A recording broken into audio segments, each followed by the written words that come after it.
O Senhor esteja convosco. Ele está no meio de nós.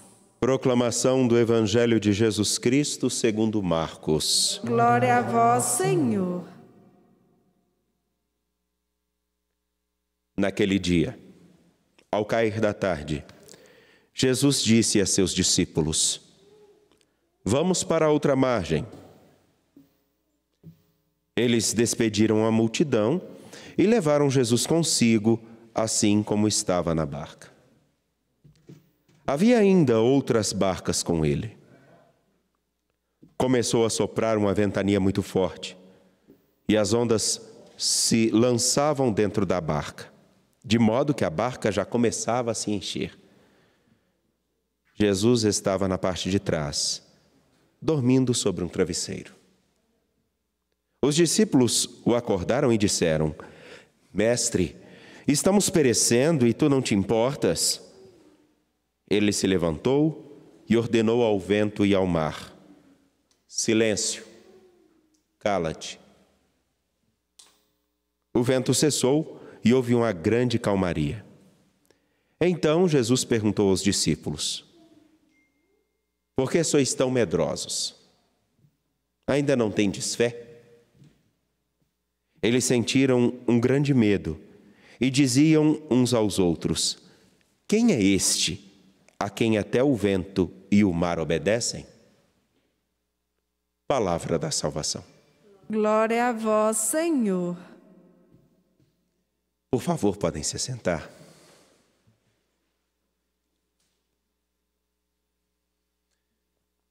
A vocês que estão aqui no Santuário Basílica nesse dia um pouquinho mais frio, às vésperas do inverno, amanhã, oficialmente, me parece que começa o inverno.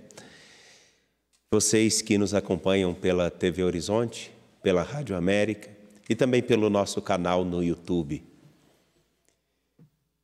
Meus irmãos, minhas irmãs, permitam-me focar a nossa reflexão no Evangelho.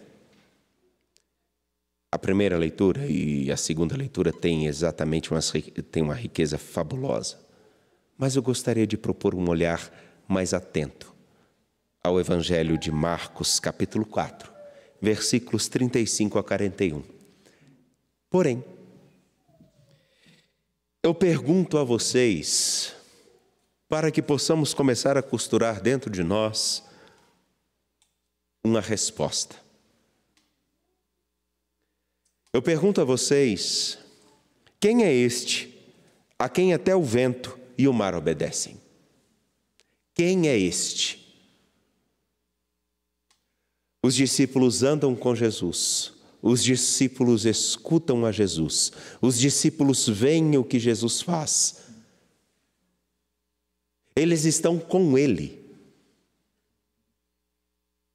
E eles ainda não sabem dar essa resposta. Quem é este a quem até o vento e o mar obedecem? Responder essa pergunta é fundamental, porque ela determinará, ou ela pelo menos dará consistência, força, alicerce para nós continuarmos a travessia do mar no qual todos nós estamos. O da vida, o da história. Este mar, o da vida e o da história, ele seja no amanhecer ou no entardecer,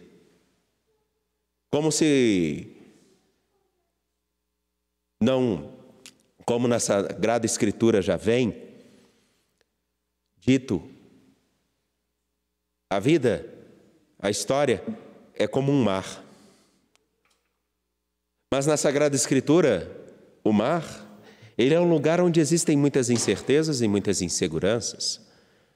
É um lugar onde, supostamente, muitos espíritos maus, monstros habitam. Já é um lugar de perigo. É um lugar de insegurança. E qual de nós tem plena segurança na vida? Qual de nós tem plena segurança do amanhã? Qual de nós, no hoje de nossa história, podemos nos dizer plenamente seguros com tudo que está à nossa volta? Por exemplo, aqueles que aqui estão, retornarão para a sua casa. Qual a garantia que nós temos que essa estrada, ou as várias estradas por onde nós passarmos, os caminhos por onde nós passarmos, nós não teremos uma pequena retenção?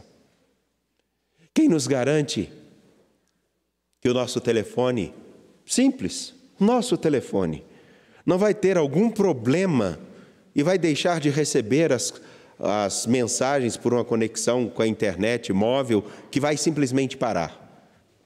E nós só nos deparamos com essa falha depois de um bom tempo.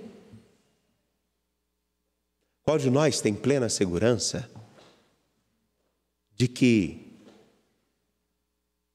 amanhã o dia será mais exigente do que foi no anteontem, na sexta-feira? Nenhum de nós tem tanta segurança. O viver é como atravessar um mar inóspito.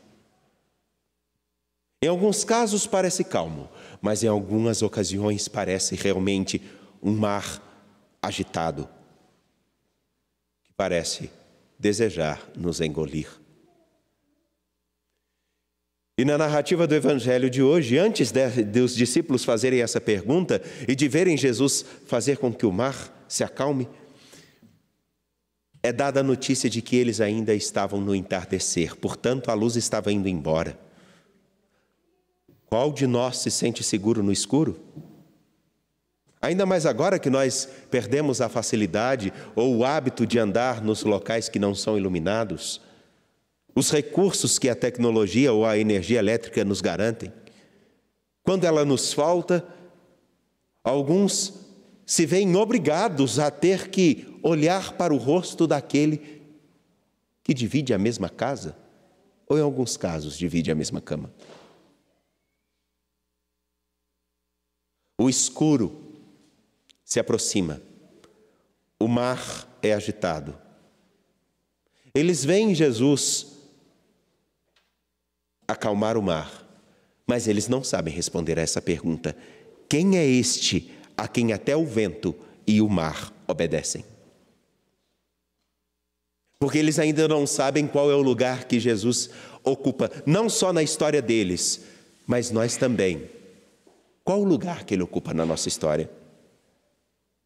O lugar que o Senhor ocupa na nossa história, no nosso viver, nas nossas opções, está mais marcado pelo silêncio de Sua presença, que já deve ser a nossa segurança, ou por aquilo que nós conseguimos ver Ele fazer. Os discípulos veem Jesus acalmar o mar e não sabem dar uma resposta.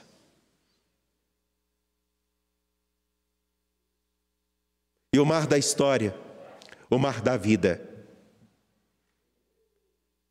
Se olharmos o pouco tempo que já vivemos, ou aqueles que vivem conosco e não têm tanta consciência, como, por exemplo, é uma mocinha ou um rapaz? Uma mocinha, qual o nome dela? Lara. Ei, Lara, tudo bem?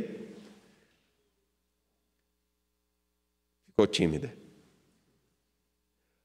Ou como Lara, ou tantos outros que não têm consciência, mas nós conseguimos ver o como que aquele, no silêncio de nossa história, mostra o seu cuidado para com cada um de nós.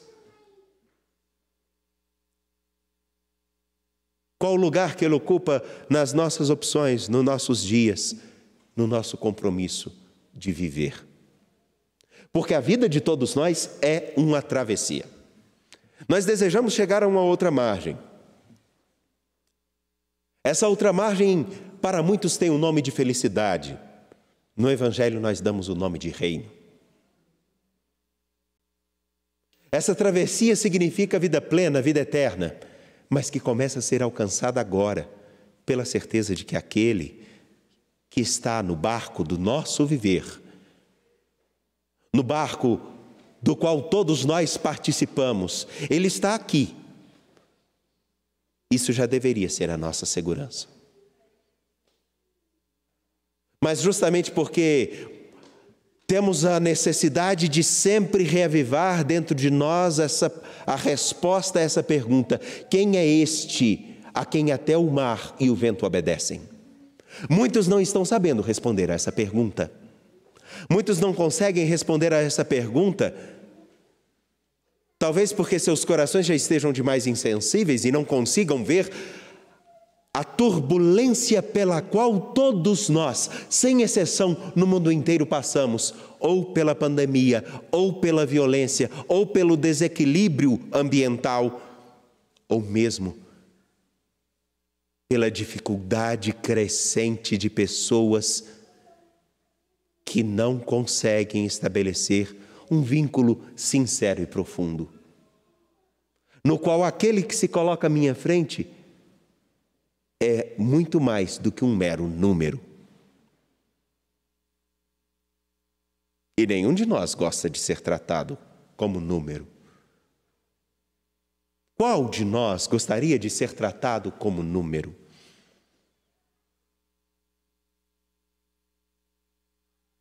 E por isso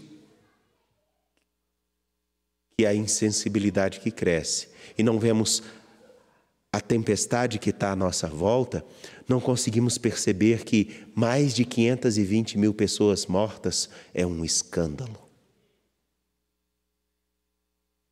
Não conseguimos perceber o número crescente da violência contra negros, pessoas diferentes, é um absurdo.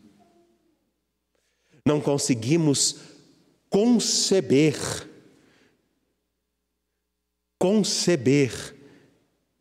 que a violência contra a criança, seja ela física ou mesmo sexual, por qualquer pessoa que a cometa, é tão grave quanto um sacrilégio.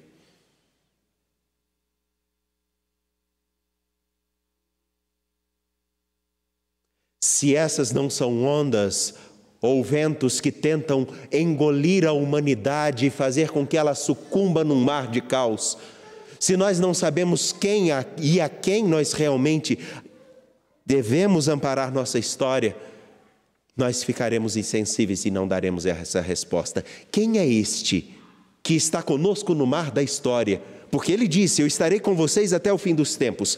Quem é este que está conosco no mar da história e que deveria nem mesmo precisar mover um único dedo, mas já nos sentirmos seguros, simplesmente porque Ele está conosco? E aí eu acho muito bonito, porque a Lara, que está aqui, ela se sente segura porque aqueles que dela cuidam podem não fazer nada, mas ela tem uma referência de que, se eu olhar para o lado, estão aqui.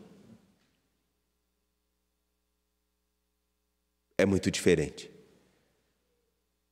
daqueles que, infelizmente, quando pensam em olhar para o lado, quando tentam encontrar alguém, quando buscam uma mão ou um amparo, não encontram ninguém. Qual é a nossa missão diante desse mar da vida? Saber dar essa resposta. Quem é este a quem nós dizemos crer e que nesse mar bravio da história, ou mesmo nesse mar calmo, está conosco e que pode ser o alicerce, pode ser a nossa segurança, para que não desanimemos, mas mantenhamos firme o nosso horizonte, que é alcançar a estatura de Cristo, na medida com que nós crescermos numa nova vida condizente com o Evangelho. E essa vida condizente com o Evangelho, ela é comprometida com a vida de todas as pessoas ao nosso redor. Todas. Não só daqueles que nós gostamos ou queremos perto de nós. Por isso, meus caros, minhas caras, Essa pergunta do Evangelho que os discípulos fazem deveria ser também a nossa pergunta no dia de hoje. Quem é este a quem o mar da história ainda obedece? Quem é este a quem nós podemos confiar os nossos passos? Quem é este em quem nós depositamos nossa confiança? Ele realmente é o alicerce que nos sustenta. Ele realmente é a base do nosso viver. Ou nós estamos com Ele, caminhamos ao lado dEle, atravessamos o mar da história sabendo que Ele está conosco, mas não damos a Ele a importância que Ele deve ter. Quem é este no meu e no seu viver?